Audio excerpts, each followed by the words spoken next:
الحمدللہ رب العالمین والصلاة والسلام علی سید الانبیاء والمرسلین اما بعد فاعوذ باللہ من الشیطان الرجیم بسم اللہ الرحمن الرحیم۔ پچھلے پروگرام میں الحمد شریف کی تفسیر پر اختتام ہوا تھا اور انشاءاللہ عز و جل آج کے پروگرام میں ہم یہیں سے اپنے تفسیر کا آغاز کریں گے۔ اللہ تبارک و تعالی نے حمد شریف میں ارشاد فرمایا الحمدللہ رب العالمین، تمام خوبیاں ثابت ہیں اللہ تبارک و تعالی کے لیے جو عالمین کا پالنے والا ہے، عالمین کی تدبیر کرنے والا ہے۔ حمد کسے کہتے ہیں؟ اللہ تبارک و تعالی کے لیے جو لفظ اللہ استعمال کیا جاتا ہے یہ کیا ہے اور کس ذات کے لیے استعمال کیا جاتا ہے، یہ پوری تفصیل ہم پچھلے پروگرام میں آپ کی خدمت میں عرض کر چکے ہیں۔ آگے جو ہے رب کا لفظ یہ مختلف معانی میں استعمال ہوتا ہے، یہ مالک کے لیے بھی آتا ہے، سید کے لیے، محتمم کے لیے اور تدبیر کرنے والے کے لیے، یہ تمام معانی کے لیے استعمال کیا جاتا ہے۔ اور عالمین یہ عالم کی جمع ہے، اور عالم کا اطلاق یا عالم کا لفظ اللہ تبارک و تعالی کے علاوہ اس کائنات میں موجود جتنی بھی اشیاء ہیں ان سب کے مجموعے پر بولا جاتا ہے۔ ہر چیز ایک عالم ہے۔ اللہ تبارک و تعالی کے ما سوا کو عالم کہتے ہیں اور اس کے جمع ہے عالمین۔ یہ جمع جو عالمین استعمال ہوئی چونکہ عالم مختلف ہوتے ہیں، ایک مثلا آپ نے سنا ہے عالم ارواح ہے، عالم برزخ ہے، پھر انسانوں کا ایک عالم ہے، جنات کا ایک عالم ہے، یہ تمام چونکہ بہت سارے عالم ہیں اس لیے ان پر عالمین کا اطلاق ہوتا ہے، یعنی جمع کا لفظ استعمال کیا جاتا ہے۔ تو اب معنی یہ ہوگا کہ تمام خوبیاں ثابت ہیں اللہ تبارک و تعالی کے لیے جو عالمین کا پالنے والا ہے، عالمین کی تدبیر کرنے والا ہے۔ اور رحمن الرحیم، وہ رحمان ہے، رحیم ہے۔ رحمان الرحیم کی تفسیر ہم نے بسم اللہ الرحمن الرحیم کے تحت بالتفصیل ذکر کی تھی۔ مالک یوم الدین، وہ روز جزا کا مالک ہے۔ مالک اس ذات کو کہتے ہیں جو اپنی ملک میں موجود شے میں ہر قسم کا تصرف کر سکے، اس کے اندر تبدیلی پیدا کرنا، کسی کو دینا، کسی سے اس کو روکنا، اس تمام چیزوں کا اس کو اختیار حاصل ہو تو ہم کہیں گے کہ یہ شخص اس شے کا مالک ہے۔ تو اللہ تبارک و تعالی نے ارشاد فرمایا کہ وہ روز جزا کا مالک ہے۔ دین کا معنی ہوتا ہے جزا، یوم معنی دن، جزا کے دن کا مالک، مراد ہے بروز قیامت۔ اب یہاں ایک سوال بیدار ہوتا ہے کہ اللہ تبارک و تعالی تو اس وقت جو موجودہ زمانہ ہے اس کا بھی مالک ہے، قیامت کا بھی مالک ہوگا، اس کے بعد کا بھی مالک ہوگا، پھر یہاں پر خصوصاً قیامت کے دن میں اپنی ملکیت کے اظہار کو کیوں منتخب کیا گیا؟ اس کا جواب یہ ہے کہ دنیا میں اس عالم میں اللہ تبارک و تعالی یقیناً مالک ہے، اس کا کسی کو انکار نہیں۔ حقیقتاً لفظ مالک کا اطلاق اللہ تبارک و تعالی کے لیے ہی مناسب ہے، لیکن مجازی طور پر اللہ تبارک و تعالی کے علاوہ اس کائنات میں دوسروں کو بھی، غیر اللہ کو بھی مالک کہا جاتا ہے۔ جیسے ہم کہتے ہیں کہ اس گھر کا مالک، اس فیکٹری کا مالک، اس جانور کا مالک۔ تو چونکہ دنیا میں مالک کا لفظ اللہ تبارک و تعالی کے علاوہ مجازاً غیر اللہ کے لیے بھی استعمال ہوتا ہے، لہٰذا یہاں پر لفظ مالک کی تخصیص بظاہر اللہ تبارک و تعالی کے لیے ظاہر نہیں ہو رہی، اور بروز قیامت جب تمام کائنات فنا ہو جائے گی اور حقیقتاً صرف اللہ تبارک و تعالی کی ملک کا ہی ظہور ہوگا اور اللہ تبارک و تعالی کے علاوہ مجازاً بھی کسی کے لیے ملک ثابت نہیں ہوگی، تو وہ ایک حقیقی طور پر اللہ تبارک و تعالی کی ملکیت کا ظہور ہے۔ اس وجہ سے اللہ تعالی نے اس دن میں اپنے آپ کو مالک ہونا یہاں پر ذکر فرمایا خاص طور پر۔ تو چونکہ بروز قیامت صرف اللہ کی ہی ملک ہوگی، اللہ تعالی ہی مالک ہوگا، اس کے علاوہ کوئی نہ تو حقیقی طور پر مالک نہ اب ہے نہ اس وقت ہے، اور اس وقت اگرچہ مجازاً مالک موجود ہے لیکن اس وقت بالکل ہی نہیں ہوں گے، اس لیے اللہ تعالی نے قیامت کے دن کے مالک ہونے کو خصوصی طور پر ذکر فرمایا اور اس طرح اپنی عظمت کا اظہار فرمایا۔ اس کے بعد ارشاد فرمایا کہ ایاک نعبد و ایاک نستعین، ہم خاص تیری ہی عبادت کرتے ہیں اور خاص تجھ ہی سے مدد طلب کرتے ہیں۔ ہم خاص تیری ہی عبادت کرتے ہیں۔ عبادت کہتے ہیں ہر اس فعل کو جو کوئی عاقل اور بالغ اس فعل کو سر انجام دے، اس کام کو کرے، اور وہ کام ایسا ہو جو خلاف مرضی نفس ہو اور اللہ تبارک و تعالیٰ کی تعظیم کو ملحوظ رکھ کر ادا کیا گیا ہو، تو گویا کہ جو بھی فعل ایسا ہو کہ عاقل بالغ اسے کر رہا ہے، وہ فعل نفس کی مرضی کے خلاف ہے اور اللہ تبارک و تعالیٰ کی تعظیم کے ارادے کے ساتھ کیا جائے، اسے عبادت کہا جاتا ہے۔ اس حصے میں شرک کی نفی ہے کہ ہم اللہ تبارک و تعالیٰ کے علاوہ کسی کو معبود نہیں سمجھتے، خاص اللہ کی ہی عبادت کرتے ہیں۔ پھر آگے ہے ایاک نستعین، اور ہم خاص تجھ ہی سے مدد طلب کرتے ہیں۔ طلب امداد جو خصوصاً اللہ تبارک و تعالیٰ سے کی جاتی ہے، اس سے مراد یہ ہے کہ فاعل حقیقی اور مؤثر حقیقی اللہ تبارک و تعالیٰ کی ذات پاک ہے۔ فاعل حقیقی یا مؤثر حقیقی کا مطلب یہ ہے کہ حقیقتاً طلب امداد اللہ سے ہی کرنی چاہیے اور حقیقتاً امداد اللہ ہی کرتا ہے۔ اللہ تعالیٰ ہی پوری کائنات میں نعمت تقسیم کرتا ہے، اللہ تبارک و تعالیٰ ہی انعامات لوگوں کو دیتا ہے اور ان کے ذریعے پھر آگے تک پہنچتے ہیں۔ تو گویا کہ ہم یہاں پہ یہ اقرار کر رہے ہیں کہ اگر ہم اللہ تعالیٰ سے طلب امداد کرتے ہیں تو فاعل حقیقی سمجھ کر اللہ تعالیٰ سے طلب امداد کی جاتی ہے، لہٰذا اس مقام پر غیر اللہ سے طلب امداد کی نفی مقصود نہیں ہے۔ یہی وجہ ہے کہ آگے آیات ہم پڑھیں گے تو سورہ بقرہ میں یہ تذکرہ ہوگا، وَاسْتَعِینُوا بِالصَّبْرِ وَالصَّلَاةِ، اللہ تبارک و تعالیٰ نے ارشاد فرمایا کہ نماز اور صبر سے مدد طلب کرو۔ جس مادے سے، جن حروف سے نستعین بنا ہے، اسی سے وستعینو بھی بنا ہے، یعنی عون مادہ ہے، اور لفظ عون کا اطلاق مدد کرنے پر اور مددگار دونوں پر ہوتا ہے، یعنی اس کا معنی ہے مدد کرنا، مددگار کے لیے بھی استعمال ہوتا ہے۔ تو ہم یہاں پر کہہ رہے ہیں کہ وَإِيَّاكَ نَسْتَعِينُ، ہم خاص تجھ ہی سے مدد طلب کرتے ہیں۔ اگر اس کا معنی یہ ہو کہ ہم اللہ تعالیٰ کے علاوہ کسی سے مدد طلب نہیں کرتے اور اللہ کے علاوہ کسی اور سے مدد طلب کرنا غلط ہے، تو پھر خدا نخواستہ یہ کہنا لازم آئے گا کہ آگے اللہ تبارک و تعالیٰ نے ہمیں غلط چیز کی تعلیم دی، اور معاذ اللہ کوئی اس کا قائل نہیں ہو سکتا۔ خود اللہ نے آگے ارشاد فرمایا وَاسْتَعِینُوا بِالصَّبْرِ وَالصَّلَاةِ، کہ نماز اور صبر سے مدد طلب کرو، اور یقیناً نماز اور صبر خدا نہیں ہے۔ لہٰذا غیر اللہ سے ایسی طلب امداد کہ جس میں اسے فاعل حقیقی نہ سمجھا جائے بلکہ اس کو ایک وسیلہ تصور کیا جائے، اس میں شرعاً کوئی حرج نہیں ہے۔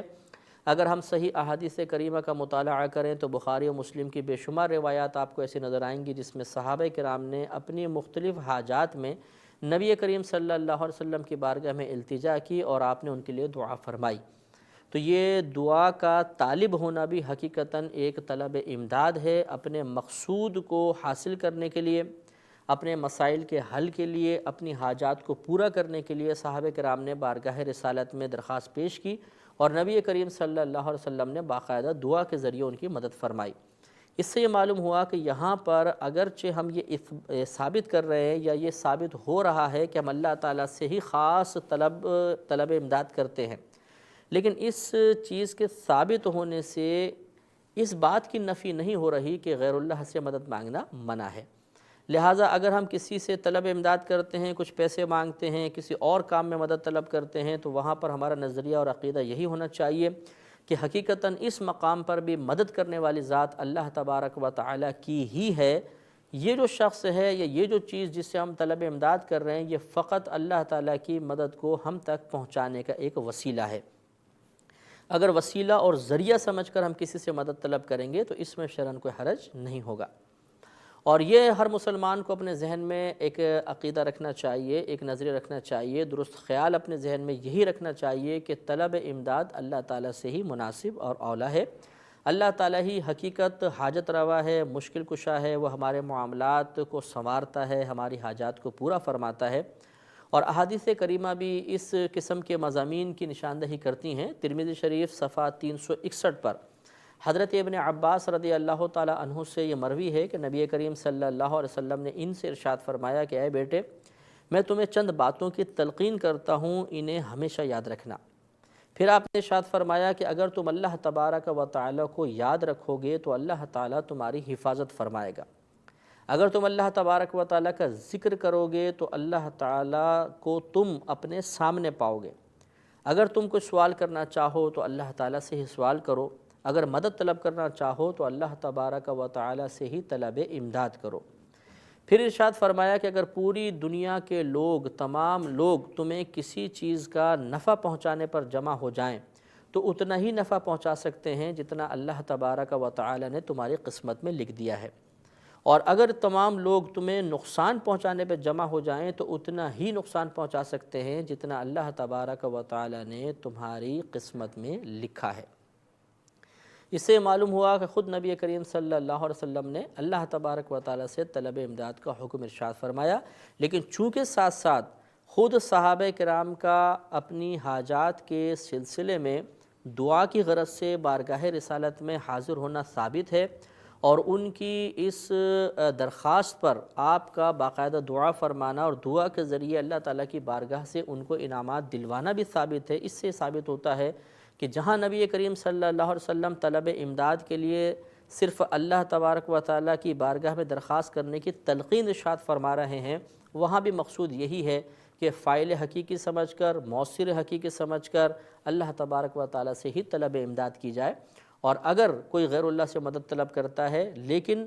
نظریہ یہ ہے کہ یہ صرف ایک اللہ کی بارگاہ سے انعام دلوانے کا وسیلہ ہے، حقیقتاً جو کچھ دے گا وہ اللہ تبارک و تعالی ہی دے گا، وہی عطا فرمائے گا، تو اس میں پھر شرعاً کوئی حرج نہیں رہتا ہے۔ آگے ارشاد فرمایا اہدنا الصراط المستقیم صراط الذین انعمت علیہم، اے اللہ تو ہمیں سیدھا راستہ چلا، ان لوگوں کا راستہ جن پر تو نے انعام فرمایا۔ اہدی یہ اس کا معنی ہے اے اللہ تو ہمیں ہدایت عطا فرما، تو سیدھا راستہ چلا۔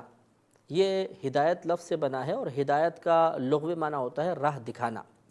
اور اصطلاحی طور پر شرعی لحاظ سے ہدایت کا اطلاق یا ہدایت کا لفظ دو معنی کے لیے استعمال ہوتا ہے، ایک ایصال الی المطلوب، دوسرا اراءۃ الطریق۔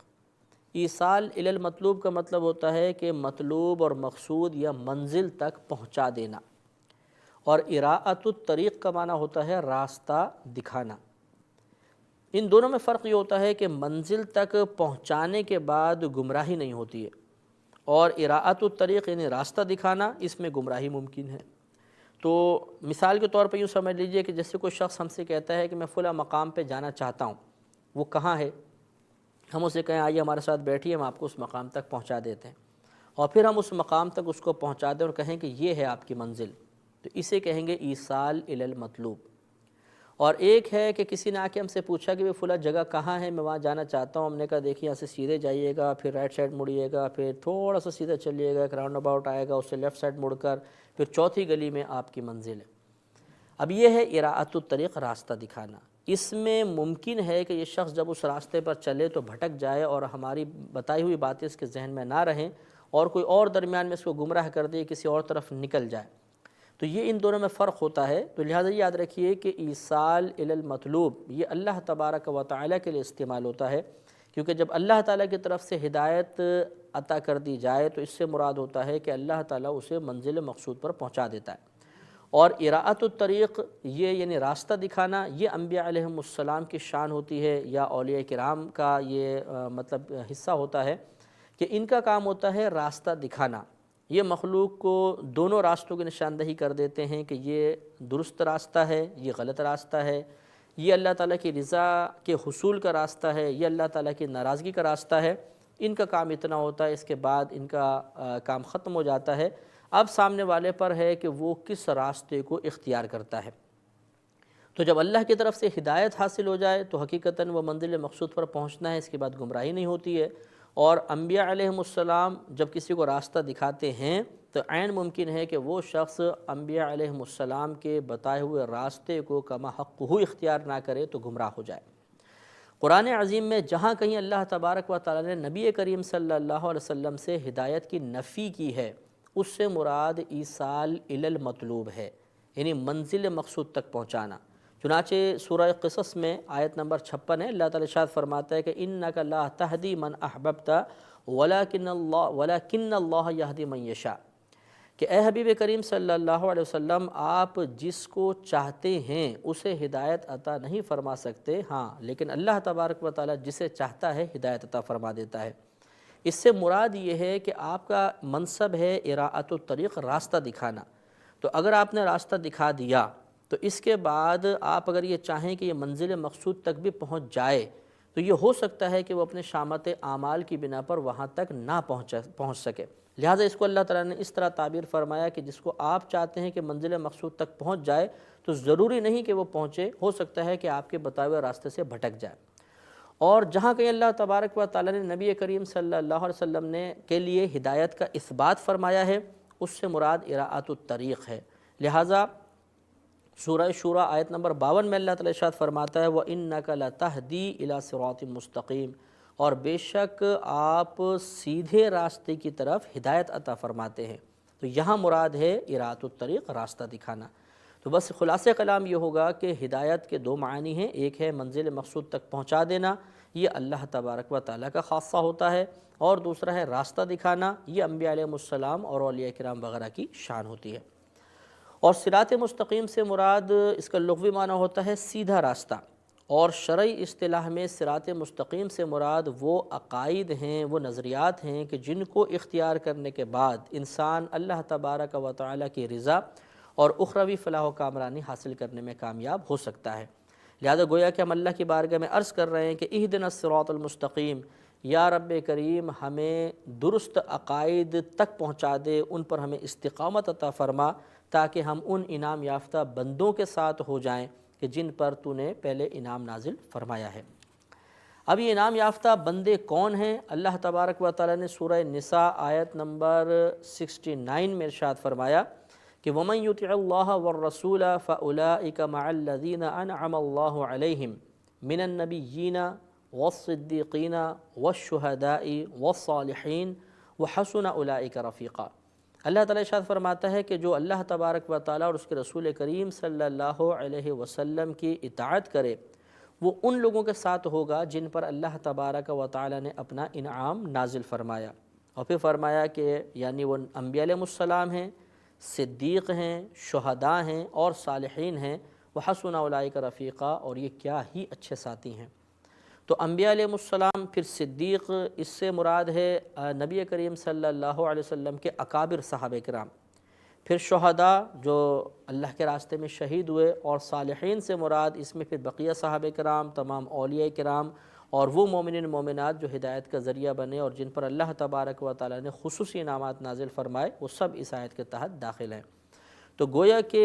ایک اصول یہ ہمیں دے دیا گیا کہ اللہ تبارک و تعالیٰ کے انعام یافتہ بندوں کا راستہ ہی ہدایت کا راستہ ہے، وہی صراط مستقیم ہے، اور اس پر راستے پر چلنے کے لیے اللہ تبارک و تعالیٰ نے دعا کرنا اس حمد شریف میں ہم پر لازم کر دیا ہے، کیونکہ جب ہم نماز پڑھتے ہیں تو سورہ الحمد پڑھنا واجب ہوتا ہے، تو گویا کہ دعا مانگنا بھی واجب ہے۔ اس سے معلوم ہوا کہ اگر ہم ہدایت کا راستہ حاصل کرنا چاہتے ہیں تو اللہ تبارک و تعالیٰ کے انعام یافتہ بندوں کے اعمال کا مشاہدہ کریں۔ نبی کریم صلی اللہ علیہ وسلم کے زمانہ اقدس سے لے کر آج تک کم و بیش 1500 سال کے عرصے میں جتنے ہمارے نبی کریم صلی اللہ علیہ وسلم، پھر آپ کے جتنے صحابہ کرام تھے، پھر جتنے اولیاء کرام گزرے ہیں، یقیناً یہ اللہ تعالیٰ کے انعام یافتہ بندے ہیں۔ ان کے اعمال کا مشاہدہ ہمیں یہ بتا سکتا ہے کہ کون سا راستہ صراط مستقیم ہے، اور ان کے اعمال سے ہٹ کر کوئی اگر راستہ ہے تو یقیناً پھر وہ راستہ گمراہی کا راستہ ہوگا، غلط راستہ ہوگا۔ ان کے راستے سے ہٹ کر راستے سے مراد یہ ہے جو ان کے نظریات، ان کے عقائد کے مخالف ہو، وہ راستہ غلط راستہ ہوگا، اس سے ہمیں بچنا چاہیے، اور اللہ تعالیٰ کے انعام یافتہ بندوں کے راستے پہ چلنے کی بار بار دعا کرنی چاہیے۔ آخر میں ارشاد فرمایا غیر المغضوب علیہم ولا الضالین، اور اے اللہ تعالیٰ ہمیں ان لوگوں کے راستے پہ نہ چلا جن پر تیرا غضب نازل ہوا یا جو گمراہ ہوئے۔ مغضوب غضب سے نکلا ہے، جب اللہ تبارک و تعالیٰ کے لیے غضب کا لفظ استعمال ہوتا ہے تو اس سے مراد ہوتا ہے ارادہ انتقام یا انتقام۔ تو گویا کہ ہم یہ کہہ رہے ہیں کہ اللہ تعالیٰ تو ہمیں اپنے انعام یافتہ بندوں کے راستے پہ چلا، ان لوگوں کے راستے پہ نہ چلا جن سے تو نے انتقام لیا، جن پر تیرا غضب نازل ہوا، اور ولا الضالین، اور نہ ان لوگوں کا راستہ جو گمراہ ہوئے۔ ضالین یہ دلال سے نکلا ہے، دلال یہ گمراہی کو کہتے ہیں، اور گمراہی ہدایت کی ضد ہوتی ہے۔ یہاں پر مغضوب یعنی جن پہ غضب نازل ہوا ان سے مراد یہود ہیں، اور ضالین جو گمراہ ہوئے ان سے مراد نصارہ یعنی عیسائی ہیں۔ تو گویا کہ یہ وہ دو قومیں تھیں کہ جن پر اللہ تعالیٰ کا غضب نازل ہوا تھا، جو گمراہ ہو گئی تھیں. تو ہم اللہ کی بارگاہ میں درخواست کرتے ہیں کہ اللہ تعالیٰ تو ہمیں ان لوگوں کے راستے پہ چلا جن پر تیرا انعام نازل ہوا، ان لوگوں کے راستے پہ نہ چلا کہ جن پر تیرا غضب ہوا یا جو راستے سے گمراہ ہو گئے تھے.